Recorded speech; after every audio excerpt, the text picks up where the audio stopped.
2, 3, 4, 5, 6,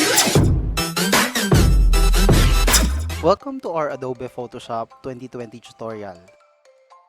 Ito ang interface ng Photoshop CC 2020. So, paano ba magpunta dito? First is press Ctrl N. Isa ito sa pinakamahalagang part before starting a design. Para masukat na agad natin kung gaano ba kalaki ang kailangan nating size ng design area na gagamitin natin.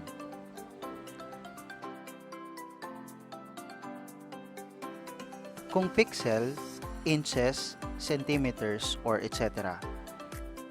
Kadalasan ang ginagamit kong size is kasing laki ng isang long bond paper, 13 by 8.5. Tapos yung kanyang resolution is pwede nating gawing 72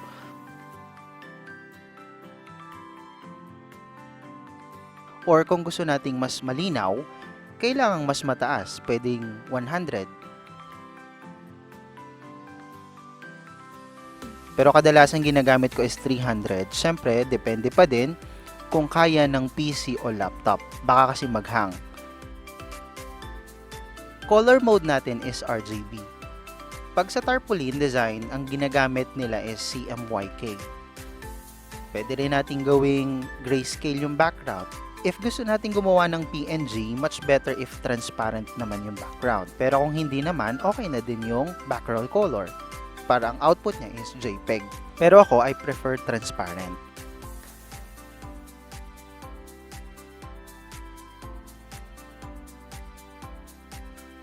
So now we are all set.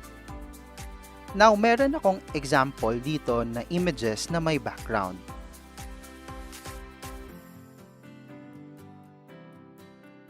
May technique na gumagamit ng pen tool para ma-highlight ang gusto mong area.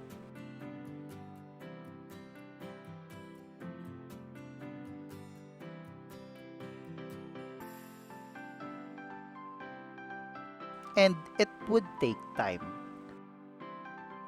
So now, anong gagawin natin? So go back to History.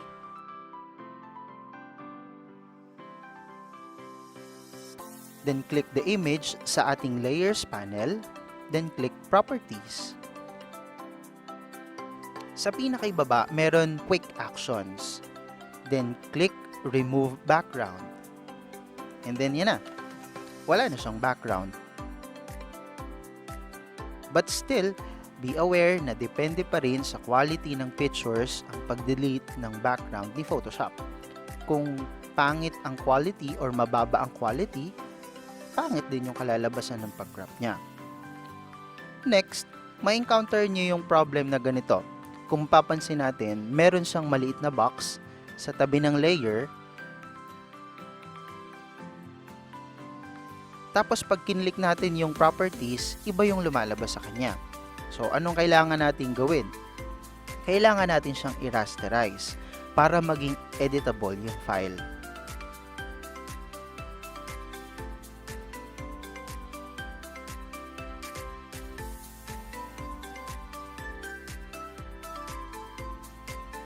Then click Properties. Kung mapapansin natin, ando na yung quick actions. Then, gawin lang ulit yung ginawa natin kanina. Then yun, we deleted the background ng image na gusto nating magamit.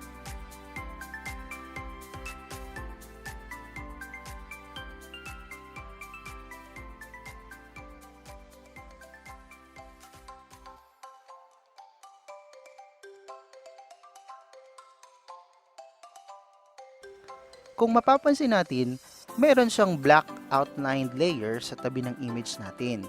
Ibig sabihin nito, siya ay naka-layer mask. I-click natin yung brush tool. Pag-click nung mismong image, mapapansin ang color palette natin ay preferred color natin. Pero once na kinilik natin yung layer mask niya, nagiging default color ang lumalabas, yung black and white. So pwede na nating ibalik o burahin man yung gusto nating part ng image sa pamamagitan ng brush tool.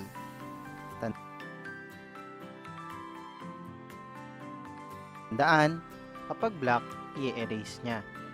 Kapag naman white, ibabalik niya ulit.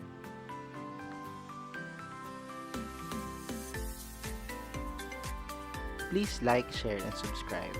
Thank you, and God bless.